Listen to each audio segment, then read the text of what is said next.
What up, guys? It's your boy Quake, and we are at the final track when it comes to this Drake versus Kendrick Lamar battle that happened. And the final track is released from Drake, and it is titled The Heart Part 6. So let's go over the artwork, the title, and let's break it down bar for bar. As for the title, The Heart Part 6 comes from a play on Kendrick Lamar's series that he has titled The Heart.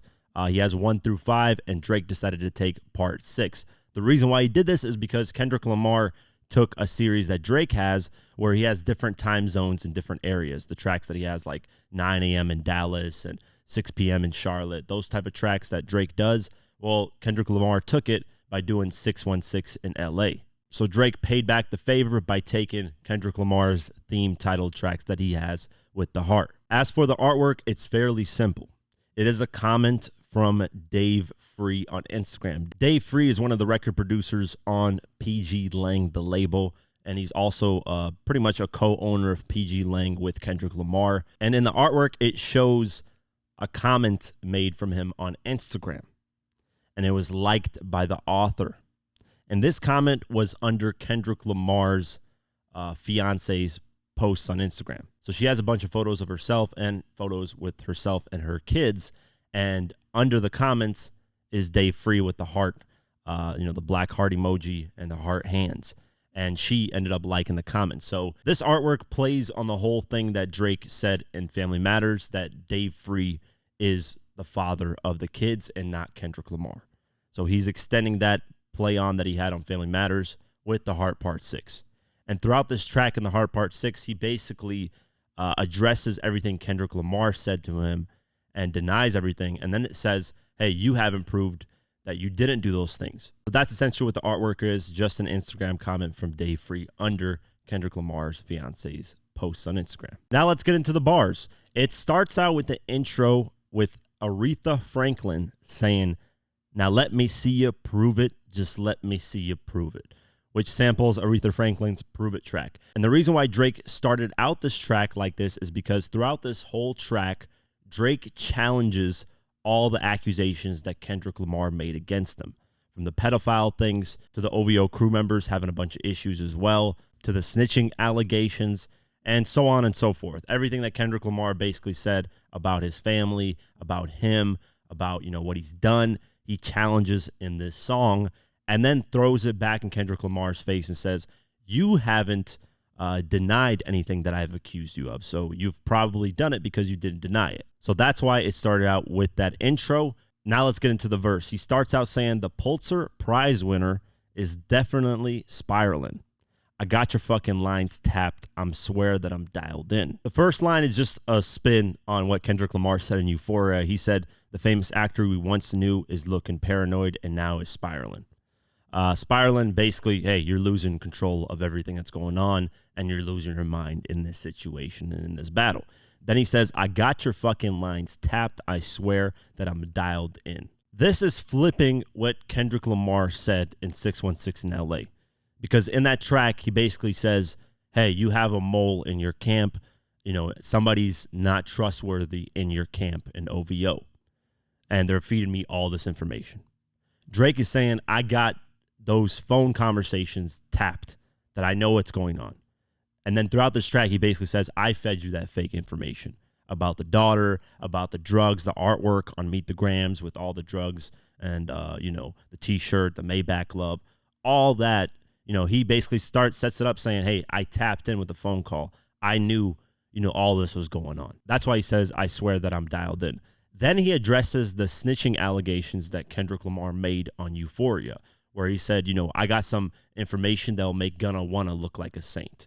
And in those bars, he was talking about, Gunna was accused of being a rat, but he was saying, listen, what Gunna did is nothing compared to what Drake did. And we're referring to the moment that he got robbed back in 2009 for his chain and stuff like that.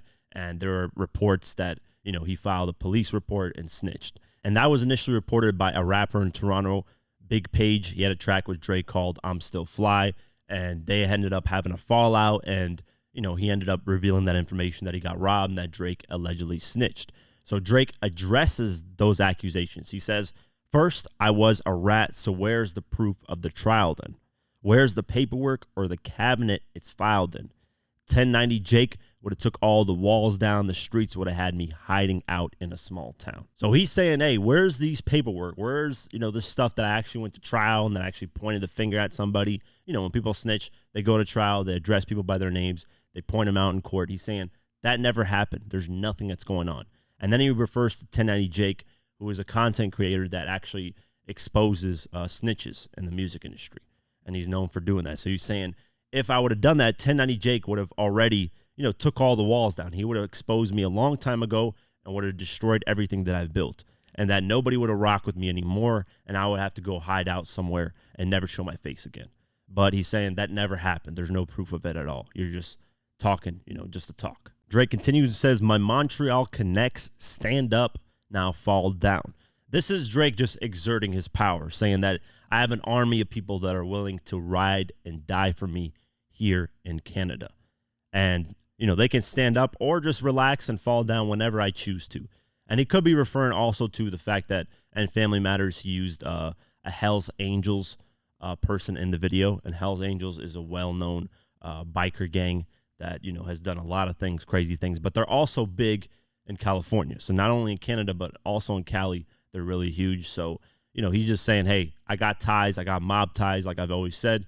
And I got a team of people willing to ride or die for me. Then Drake continues and says, the ones that you're getting your stories from, they're all clowns. Basically, saying, hey, the information that you're being fed has all been, they're jokes. They're dummies. They don't know what the hell they're doing. They're clowns. And then he says, I am a war general seasoned in preparation. My jacket is covered in medals, honor, and decoration. Here, Drake is just flexing and saying that I've been in many rap battles. I know how these things are being played well.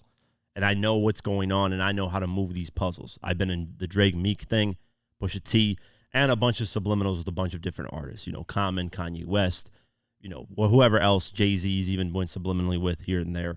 But he's saying, listen, like a war general, somebody that's been through a lot. I know what I'm doing, and I know how to move the needle and, manipulate you in this whole thing. Then he continues and says, you waited for this moment, overcome with desperation. Here he's saying Kendrick Lamar has been consistently subliminally dissing him throughout all these years. And Drake even said that he heard that Kendrick Lamar had a diss track ready to go back in 2019. So here he's doubling down saying you waited this long time, but you're too desperate. You're too quick. You're too eager and willing to jump at anything. So this is where he sets it up that, hey, I fed you all this fake information and you were so eager to try and destroy me that you just fell for all this fake information. Then this is where he breaks down. He says, we plotted for a week and then we fed you the information. A daughter that's 11 years old, I bet he takes it. We thought about giving a fake name or a destination, but you so thirsty, you not concerned with investigation. So this is where he addresses Meet the Grams. He says, we set this whole play out. We've been thinking about it for over a week. We set it up that, hey, I have this fake daughter. It's 11 years old. And he knew that he would jump on it because Pusha T obviously revealing, Drake's son was a huge thing. And that's basically how, in Drake's eyes, Pusha T won with the story of Adidon. So he says, maybe if I set that up for Kendrick, he falls for it. And then I flip it on him, say it's fake. You're a moron. You don't know what you're talking about. And then he said, we thought about giving a fake name or a destination, basically to set it up to make it look more legit so that Kendrick Lamar would fall for it. But you so thirsty, not concerned with investigation. So here, like he said earlier, with the overcome with desperation, that he was so eager to jump at it that he didn't even fact check if it's real or not. Then Drake says, instead, you in that Venice studio, it's a celebration. You got to learn to fact check things and be less impatient. Your fans are rejoicing, thinking it's my expiration. Drake is saying, when I set up this information of this daughter, you got so excited that you never even fact check if it was real or not. You were just in the studio celebrating, and then once you dropped the Meet the Grams, all your fans were going crazy and saying, oh, he got Drake, it's over. But you didn't even fact check to see if it was real or not. Then he says, even the picture you used, the jokes and the medication, the Maybach glove and the drug he used is for less inflation. Master manipulator, you bit on the speculation. You dumb and reactive. I'm petty with dedication. So there you go. Once again, saying, the Meet the Grams artwork, which I broke down in the bar for bar breakdown. If you will go watch that video, you haven't seen it. The photo is Maybach glove, which Drake is saying is a joke with Rick Ross because Rick Ross was dissing him as well. The big T-shirt, which I think people were speculating was Drake's dad's, and then Drake had it at one point, whatever. And then the drugs, there's obviously the Ozempic at the bottom right is has Aubrey Graham, his name on there, and the drugs, he had Adderall, and he had another drug that helps him sleep. I forget what it was called, but those were the pills, and then the jewelry receipt and stuff. He's saying basically I set all that up for you, to post and pretend like you know what you're talking about, but you don't. And then he says this: what about the bones we dug up in that excavation? And why isn't Whitney denying all the allegations? Why is she following Dave Free and not Mr. Morale? So now he goes to Kendrick's side and says, why don't you address the things that I'm mentioning? He says, what about the bones we dug up in that excavation? Now, there is a photo of Kendrick, his wife, and I don't know, a few other people. I don't know if Dave Free is in the photo, but they went bone hunting. Not really bone hunting, but it's like one of those trips that you go on to go see caves and stuff. So he flips it and mentions that part of it. And then he says, why isn't Whitney denying all the allegations? Here he's talking about why hasn't your wife come out and been, and spoke out and been like, Kendrick has never done these things. But Kendrick and his wife probably don't feel to address these things because Kendrick has already addressed these things early on in the Breakfast Club interview that he did. I believe, I want to say in 2013, 2014. They asked him about, the whole hotel incident that was reported, and he denied it. He said, hey, it never happened. And Kendrick in the actual tracks has denied these things, basically saying you're trying to flip my story. So he has denied them, just not like directly word for word like Drake does. And then Drake questions why Kendrick's wife isn't following Kendrick Lamar and actually following Dave Free instead. Usually, husband and wife follow each other on social media, but she's not following him at all. But then again, Kendrick Lamar is not big on social media. He never posts on there. It's never a thing that he uses. So I doubt he cares or she cares. Dave Free is more active. So kind of makes more sense. But that's what Drake's take is, that like, hey, you guys are husband and wife here. Why aren't you guys following each other? That's weird. Only Dave Free's getting the love. Then Drake doubles down on Kendrick Lamar being a deadbeat, which is something that Kendrick Lamar accused Drake of when it comes to his son, as well as Pusha T a while ago. He says this: you haven't seen the kids in 6 months. The distance is wild.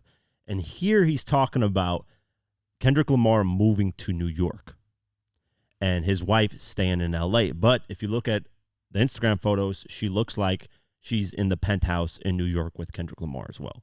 So that distance thing, I don't know how accurate it is, but he's saying you guys separated. You guys created a distance because you don't really love her like that, or the kids. Then he doubles down on that and says, Dave leaving heart emojis underneath pics of the child, where he talks about in Family Matters how Dave Free is the father of the kids, allegedly, and that, he's not, Kendrick Lamar isn't really the father of the kids. She doesn't follow him on Instagram. He never leaves comments under the pics.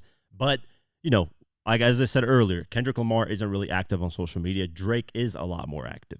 So Drake views it in a different way.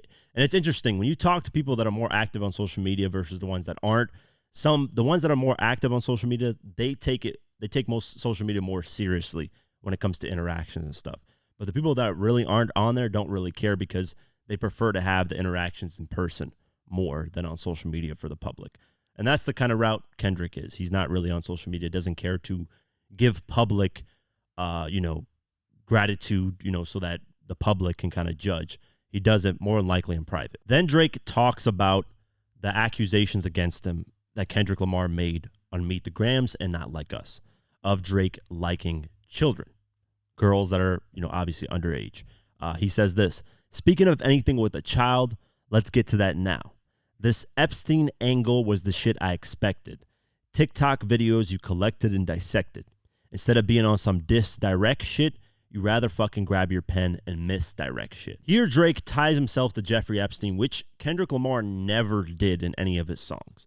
He did mention Harvey Weinstein, but Harvey Weinstein had different charges versus Jeffrey Epstein. Harvey's was bad, but Jeffrey Epstein was like a whole level. He had his own island where he was sex trafficking kids and stuff like that. So he says, you're trying to paint me as this Jeffrey Epstein person, and I never did that. And I knew you were going to take that angle because of the photos that I have with girls that are young, and, the rumor of him going on a date with Millie Bobby Brown, who was underage at that time, and things like that. And he's just basically saying, I expected this. You were going to take this angle.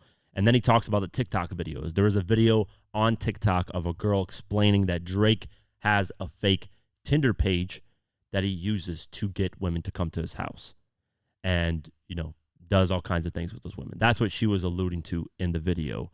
But there's never been proof of this stuff. It's all smoke so far. Some things look a little weird, obviously, but there's no direct proof that Drake has done any of these things. And he doubles down on the fact that there's no direct proof by saying, instead of on some direct shit, meaning you don't diss me directly on facts, you rather grab your pen and write some, fake stuff, misdirect shit that aren't even real. Then he says this: my mom came over today and I was like, mother, wait a second. That's that one record where you say you got molested. Oh, fuck me, I just made the whole connection. What he's talking about here is the track on Mr. Morale and the Big Steppers titled Mother I Sober. In the track, he talks about traumas his family has experienced, including someone in his family getting molested. And in the track, he says that, hey, his cousin got accused of molesting him, but he said that, hey, I never got molested.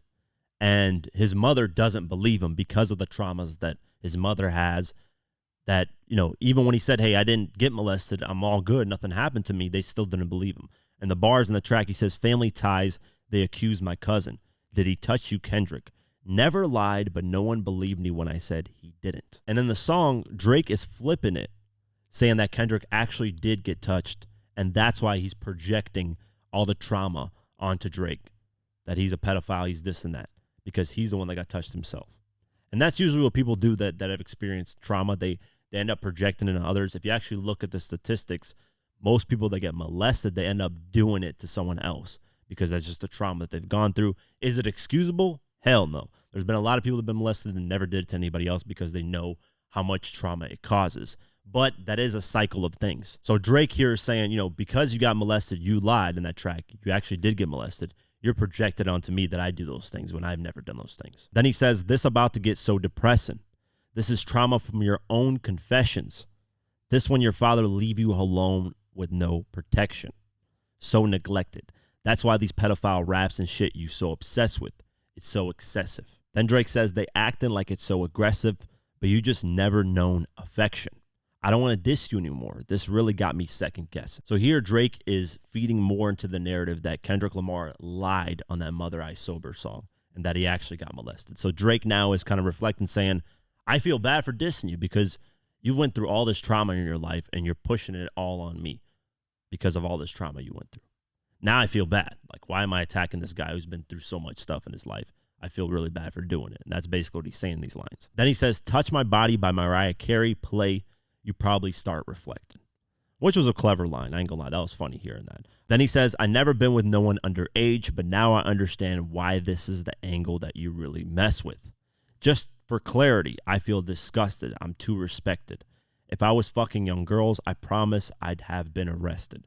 I'm way too famous for this shit you just suggested. The last two lines where he's talking about, if I was actually doing this, I would have been arrested. I'm too famous to be doing this type of stuff, was a weird explanation because you can use so many examples of people being famous and getting away with this stuff for years and years. I mean, we got a case with Diddy right now that's going on. He's been doing stuff like this for the past 30 years. And now finally he's getting some type of punishment for all the things that he's done. And hopefully he gets arrested and, all that stuff happens. But, there's Bill Cosby, there's R. Kelly, there's Harvey Weinstein, these people that have been popular, famous, rich, and still did these things. There's a lot of famous and rich people. Hell, Jeffrey Epstein, billionaire. He might not have been as famous, but he was really, really rich. So that angle never sat right with people with that type of response to it because it just doesn't make sense. Saying that I'm too famous for this to happen, it is what it is. But that's what Drake says. And then he says, but that's not the lesson. Clearly, there's a deeper message. Deep cuts that never healed, and now they got infected. So doubling down that, from Drake's perspective, Kendrick actually got abused. And that's why he's accusing Drake of being an abuser because, he's reflecting all the trauma he's been through. And, those wounds never healed. They got infected even worse, and that's why he's taking it out on Drake. Then he goes back to Dave Free and says this: like if Dave really fucked your girl and got her pregnant. Talk about breeding resentment. I'm not sure how to ease the sentiment. That shit's too intimate. I'm praying you recover from both incidents. Drake doubling down again that Dave is potentially the father of one of Kendrick's kids. And that's why Kendrick has a bad relationship with his wife and potentially has a bad relationship with Dave Free because he's been breeding this resentment.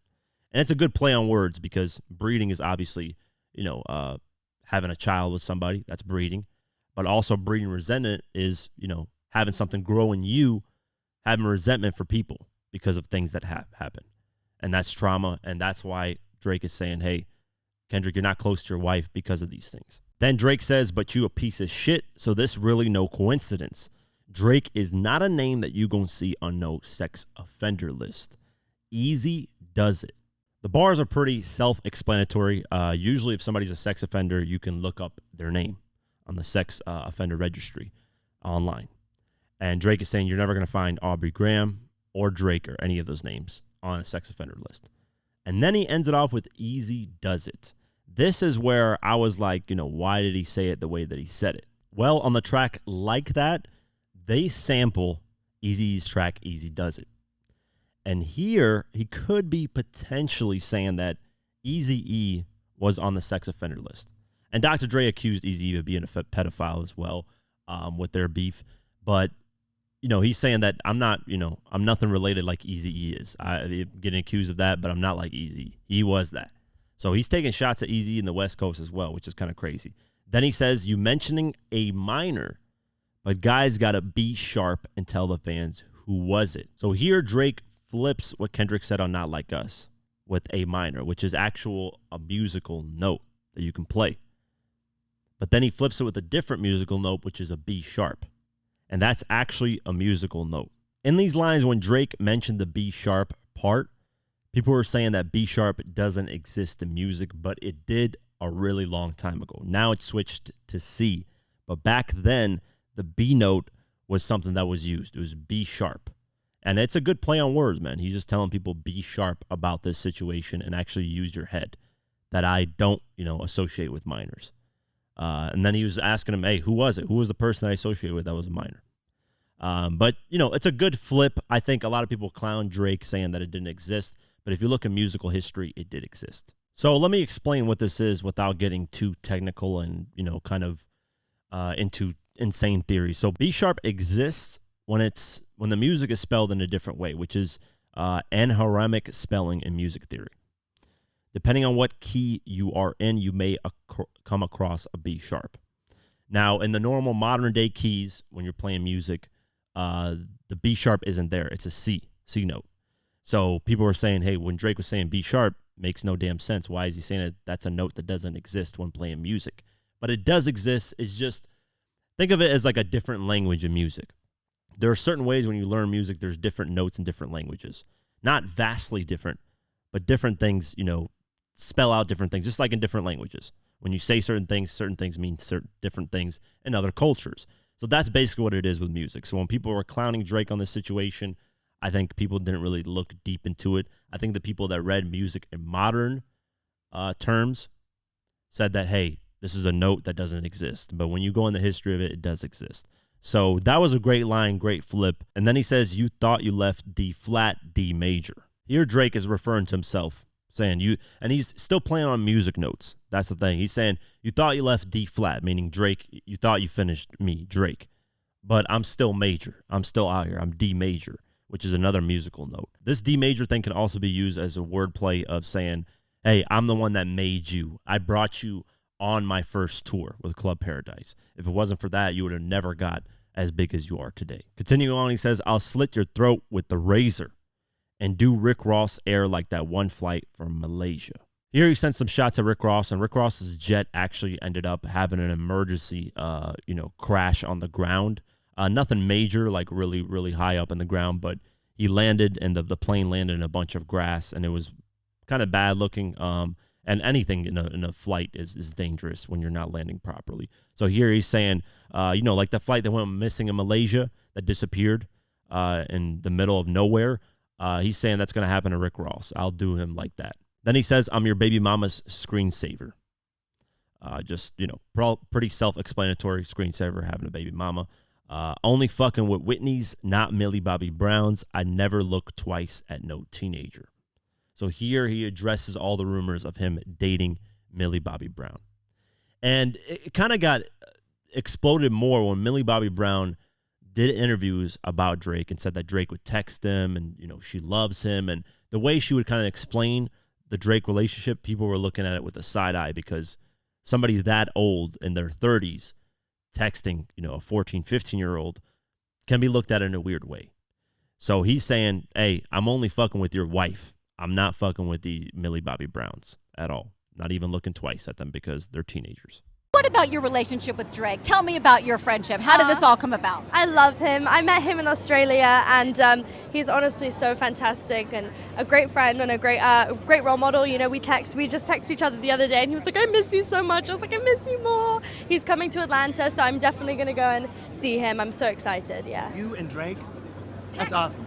That's awesome. What advice does he give you? Like, what does he say? About boys. He helps me. What? Yeah. He's great. He's wonderful. I love him. What's his advice with boys?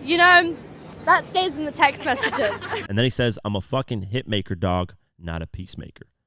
Doubling down the fact that all he does is make hits. I don't care about, making peace with you because it doesn't matter to me. Then he says, yeah, bullets that I'm stuffing in each chamber, your ass in extreme danger. Loading the clip, going in on him. That's what he's basically saying. Then he says, stop buying views and bot comments. You might as well keep the paper. Shit, you about to need it for later. I give a fuck about your streaming data. Here, Drake is accusing Kendrick Lamar of buying bots on social media to sway the narrative that Kendrick Lamar is winning in the battle, which is something that Kendrick accused him of as well. So he's flipping and saying, you're the one that's doing that, not me. And then he says, I don't give a fuck about your streaming data, which is funny because on the push-ups track, Drake said, you're never fucking catching up. I'm out of here doing all these shows. I'm out of here. Money-wise, I'm out of here. Hits, I'm out of here.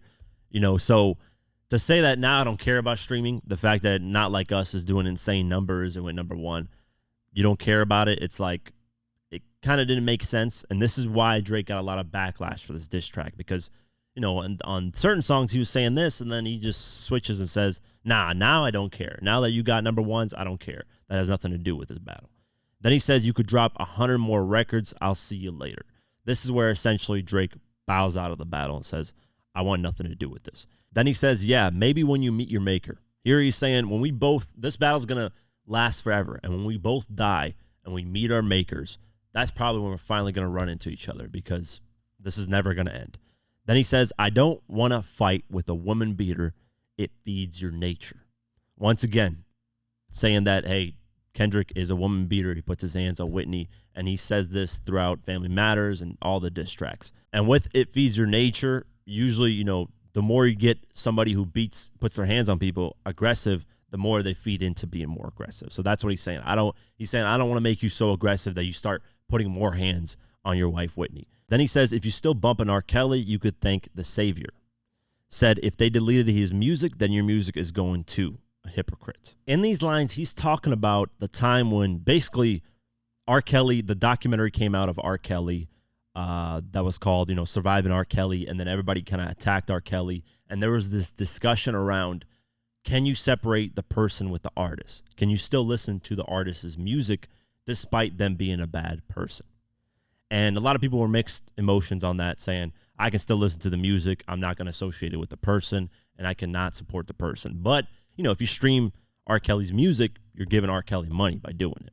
So you're technically still supporting the person. So there was a whole discussion about this, and Spotify ended up announcing a thing called Hate Content and Hateful Conduct Policy in 2018, where the policy stated that the platform may remove hateful music and that when an artist or creator does something that is especially harmful or hateful, it may affect the ways they are worked with or supported. And they basically specifically targeted XXXTentacion and R. Kelly. And XXXTentacion had a history of abuse and stuff like that as well. Now, when this came out, they received an astronomical amount of backlash because people were like, why are you specifically choosing those two artists when a lot of our artists in other genres and cultures did a lot worse, and their music is not getting removed. And then Top Dog, the CEO of obviously Top Dog Entertainment, spoke with Billboard and said this: I had a conversation with Spotify, and I expressed that I don't think it's right for artists to be censored, especially in our culture. How come they didn't pick out any other artists from any other genres or cultures? There are so many other artists with different things going on, and they could have picked anybody, but it seems that they've constantly been picking on hip-hop culture. My whole thing with them was, we got to fix the situation, and if it can't be fixed, then there's going to be a real problem. We're going to have to start pulling our music from the site. Now, with this statement, everybody tied it to Kendrick Lamar wanting to pull his music. Because anything Top Dog says, Top Dog Entertainment in 2018 was mainly Kendrick Lamar. Yeah, you had Schoolboy Q, you had SZA just starting to pop off, J-Rock and everybody else, but mainly Kendrick Lamar is the star in that label, right? So when he said this, the headlines were, hey, Kendrick Lamar, confirms, Kendrick Lamar's head confirms, label head confirms that he's threatening to remove music from Spotify and stuff like that. But Kendrick never said anything directly about this. It was Top Dog. But Drake flips it and says he actually did say something about this, and he was defending R. Kelly, which is weird. Why would you defend somebody like that? But that's not the conversation that was basically had. But Drake is flipping and make it seem like Kendrick is defending R. Kelly and not defending the fact that, hey, we should have free speech and we should have a fair treatment. Basically, all Top Dog is saying, hey, if you're going to do this to hip-hop, do it to every other genre. That's basically what the conversation was, but Drake flipped it and made it seem like it was worse. Then Drake says, I don't understand why these people praise you, sounding like you send him commissary when he needs some paper. Here he doubles down that Kendrick, why is he getting this praise? Why is he getting this, savior moment when this guy's supporting R. Kelly, and he's probably sending him money in his commissary. When you're locked up, you have this thing called commissary, and people can send you money to buy things while you're locked up. So here he's accusing Kendrick Lamar of doing that for R. Kelly, supporting him and sending him commissary. Then he says, album dropping soon. No wonder you turn to a clout chaser instead of doing hard labor. So here he's saying that Kendrick Lamar started this battle just to promote himself to put out his album. And, there's been rumors that Kendrick is gearing up to drop an album, but we'll see. Then he says, I'll see you when I see you, like Fantasia. And here he's referring to a song that Fantasia had back in 2007 called When I See You. He's saying, whenever I see you, I'll see you. And then he says, and Whitney, you can hit me if you need a favor. And when I say I hit you back, it's a lot safer. I promise. In these last lines, he's obviously mentioning Kendrick Lamar's wife and saying, if you need anything, I'm here for you. If you get abused by this guy, I'm here for you. Just call me. And if you do hit me and I hit you back on the line, he's saying, don't worry about it. I'm not putting my hands on you. I'm not going to actually hit you like your husband does. Then Drake has an outro on the track, and he's basically talking and just says, hey, this battle's not worth battling you over because you're not even spitting facts. You're just spewing out random things, and it's gotten boring. So Drake said this, yeah, I'm not going to lie. This shit was some good exercise. It's good to get out and get the pen working. So here he's saying, it was fun to write a couple bars with you and go back and forth. But, that's about it. And then he says, you would be a worthy competitor if I was really a predator. And you weren't fucking lying to every blogger and editor, but it is what it is. So here he's saying, why are you lying, man? It would be great. We would have had a great battle had you not spewed all these lies back and forth. I'm not a predator. When you get called a predator, you're basically preying, on your, victims. And that's what pedophiles get called, predators, because they prey on little kids and do bad things to them. Then he says, you definitely got this shit burnt the fuck out, though. You got 10 more records to drop. The one before the last one, we finesse you into telling a story that doesn't even exist. And then you go and drop the West Coast one to try to cover that up. So here he's saying the only reason Kendrick Lamar dropped so quickly back to back is because he got so much information wrong on Meet the Grams. He wanted to take eyes away from that and drop Not Like Us so everybody can just dance and forget the fact that he got information wrong on Meet the Grams. That's why Drake is saying he dropped so much music. And the funny thing in this, the irony at least, is when Drake dropped Push-Ups, he was saying drop, saying, and then he was in on social media clowning him and saying, like my comment if Kendrick Lamar has nothing to drop. And now when Kendrick drops a lot of music, he's upset by that. So this is why this track got a lot of backlash because of that. Then Drake kind of gives props to Kendrick Lamar's Not Like Us track and says, I would like that one. That would be some shit I could dance to if he wasn't tripling down on some old other bullshit. So he's saying, listen, I would have liked that record. It's actually a club banger. He actually admits that it's a great track, which is pretty cool of Drake to do. But he's like, I would have liked it if you actually spit facts on there. It would have been a great record, but you're just tripling down on fake lies of me being a pedophile. And then he says this, at least your fans are getting some raps out of you. I'm happy I could motivate you, bring you back to the game but just let me know when we're getting to the facts. Everything in my shit is facts. I'm waiting on you to return the favor. Here he's saying, I got you out of retirement. It takes you 5 years to drop an album. You drop that album, you disappear again. I'm glad I got you to release some music. I'm sure your fans are elated and happy as hell. If it wasn't for me, you wouldn't be even rapping anymore like that. And that's facts. That I can agree to. Kendrick does take a while to drop music. He does disappear. This got everybody to drop a lot more music, even though Drake drops basically every year. Drake even dropped a lot of tracks. Kendrick dropped a lot. I mean, he dropped 5 tracks actually within, a 1 month time frame, which is the most we've ever gotten from Kendrick in a long time. So shout out to Drake for that. I agree with that part. And then he says, everything in my shit is facts. I'm waiting on you to return the favor. So here he's saying everything that I've accused you of, from being a woman beater to Dave Free, being the father of one of your kids, to you not proposing to your wife, to you cheating, all this stuff, it's all factual information. What you said about me is all just rumors and lies. But Drake really hasn't proved a lot of the stuff he's accused Kendrick of. But think about it. I mean, if you go in the history of hip-hop beefs, there have been a lot of accusations that haven't been proven. Right? Like Dr. Dre calling Eazy-E a pedophile. Jay-Z talking about skeeting in the backseat and smashing Nas's baby mama. There's no proof of that. There's been a lot of things said about a lot of people, and there hasn't been solid proof. I think in diss tracks, there is a lot of fun rumors and things that you can say about somebody to clown them. And technically, you don't have to back it up with proof. But when you're making, insane accusations, there needs to be certain levels that you have to prove something. There needs to be some smoke there. And with what Kendrick was saying, there was smoke there when it comes to the young girls thing. There was some things that look weird, like the Millie Bobby Brown situation. So why wouldn't Kendrick Lamar jump on that and make it bigger than what it is? So, on that part, I kind of, when the battle first started for me, it was just about a gossip thing. Then I really sat back and thought, okay, diss tracks, they do sometimes not have factual information. They do it just to clown the other artists. Sometimes it doesn't have to be hard, solid facts. And I think social media kind of ruined this battle when you really look at it, because each side of the fan base went really hard to prove to the other fan base that the other one is lying. And when you really just take all the social media stuff out of it and just listen to the tracks, we got some great music out of both artists. So now that I'm finally done breaking down each track bar for bar, on the podcast, I will talk about the Drake versus Kendrick Lamar battle. I'm going to talk about who I think won, just go over each track and which track I think is better than the other and stuff like that.